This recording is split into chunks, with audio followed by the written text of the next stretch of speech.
తెలంగాణలో కాగజ్ నగర్లో పారిశుద్ధ్య కార్మికుల జీతాలు చెల్లించకపోవడాన్ని నిరసిస్తూ నిరసన తెలిపారు. గత 4 నెలలుగా తమకు జీతాలు అందడం లేదని, దీనివల్ల తాము తీవ్ర ఇబ్బందులు పడుతున్నామని, తమ కుటుంబాలు రోడ్డున పడుతున్నాయని ఆవేదన వ్యక్తం చేస్తున్నారు. నిరసన గురించి సమాచారం అందిన వెంటనే movement for piece and justice MPJ అధికారులు కూడా సంఘటన స్థలానికి చేరుకుని ఉద్యోగులకు మద్దతు ఇచ్చి బకాయి పడ్డ జీతాలను వెంటనే చెల్లించాలని డిమాండ్ చేశారు. కార్మికుల ఐక్యత దిగి రావాలి చెల్లించాలి.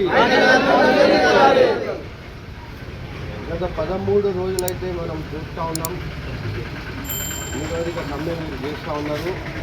మా యొక్క సంస్థ MPJ movement for piece and justice అంటే ఇది ఎంఆర్పిఎస్ లాగానే ఉద్యమాలు చేస్తూ ఉంటుంది. మీకైతే తెలుసు ఎంఆర్పిఎస్ గురించి. అటువంటి సోషల్ యాక్టివిటీస్ ఏదైనా కార్మికులకు, కర్షకులకు, మన రైతుల గురించి, ఎవరికైనా గురించి ఈ యొక్క జమాత్ ఇస్లామీ సంస్థ ఇది మన movement for piece and justice.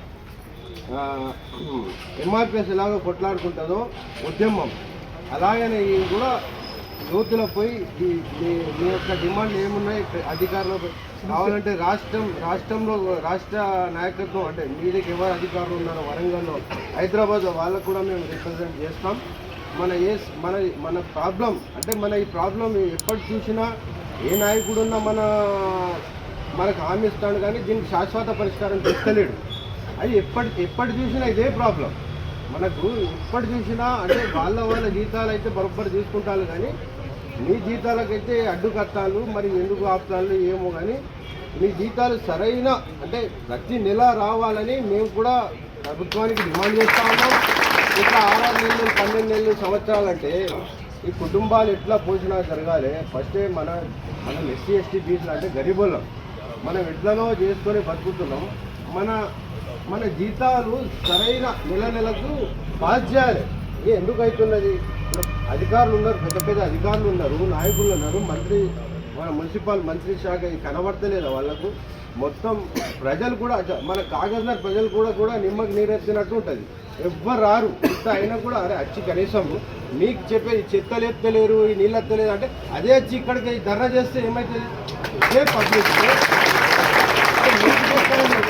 కార్మికులు లేపుతలేరు, షాప్ చేస్తలేరు, కరెంట్ వస్తలేదు, అది నీళ్ళు వస్తలేదు.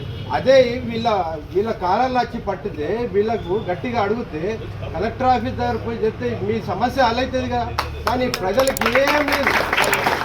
ప్రజలు నిమ్మకి నీరెత్తినట్టు అధికారులు, ప్రజలు, నాయకులు కూడా హామీలు ఇచ్చేసి వెళ్ళిపోతారు తప్ప మనకు ఏం జరుగుతలేదు. ఎందుకు ఎప్పటివరకు సమ్మెలు? అసలు ప్రభుత్వం ఉన్నదా లేదా? అయితే అదే దాని గురించే మేము మీకు మద్దతు పలకడానికి అయితే మేము వచ్చినాం. 100% ఇంతకైనా మేము పైన కూడా మేము ఇక్కడ కాకుండా కూడా మా ఎంపీజే పెద్దలు ఉన్నారు హైదరాబాద్లో, కావాలంటే మినిస్టర్ మంత్రి శాఖ దగ్గరకు పోయి కూడా ఈ సమస్యని అక్కడ